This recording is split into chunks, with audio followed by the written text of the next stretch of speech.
இப்போ வந்து ஒரு 2-3 மந்த்ஸா என்னோட கேரக்டர் அதுல கொஞ்சம் இல்ல.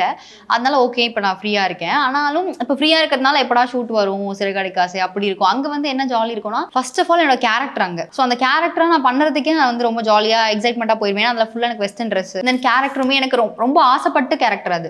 நான் எல்லா இன்டர்வியூஸ்லயும் ஃபர்ஸ்ட்லாம் சொல்லியிருப்பேன். எனக்கு எப்படி பண்ணணும் நீங்க அப்படின்னு எப்படி நீங்க நடிக்கணும்னு ஆசைப்பட்டு இருக்கீங்க கேரக்டர் அப்படி கேட்கும்போது, நான் நெறைய நடிச்சது எல்லாமே இந்த அழுகுறது, பாவமா இருக்கிறது, என் ஃபேஸ பார்த்தாலே பாவமா இருக்க மாரி, அழுகுற மாரி பாசிட்டிவா அப்படிதான் குடுப்பாங்க. ஆனா இங்க தான் வந்து லைக் என்ன ஃபர்ஸ்ட் வந்து நீங்க ஒரு ஒய்ஃபா மாடர்னா ஃபுல் மாடர்ன் ட்ரெஸ் தான். ஆனா நீங்க வந்து ஒருத்தவங்களுக்கு ஒய்ஃபா ஆயிடுவீங்க, கல்யாணம் ஆயிடும் அப்படிலாம் சொல்லும்போது, எப்படி என்ன வந்து சுடிலாம் போட்டு ஒரு மாதிரி சாரிலாம் கட்டினா கூட மெச்சூர்டா இருக்கும். நான் வெஸ்டர்ன் ட்ரெஸ் போட்டு எப்படி நான் மெச்சூர்டா நம்ம பண்ணுறது அப்படின்னு எனக்கு ஒரு தாட் இருந்துச்சு.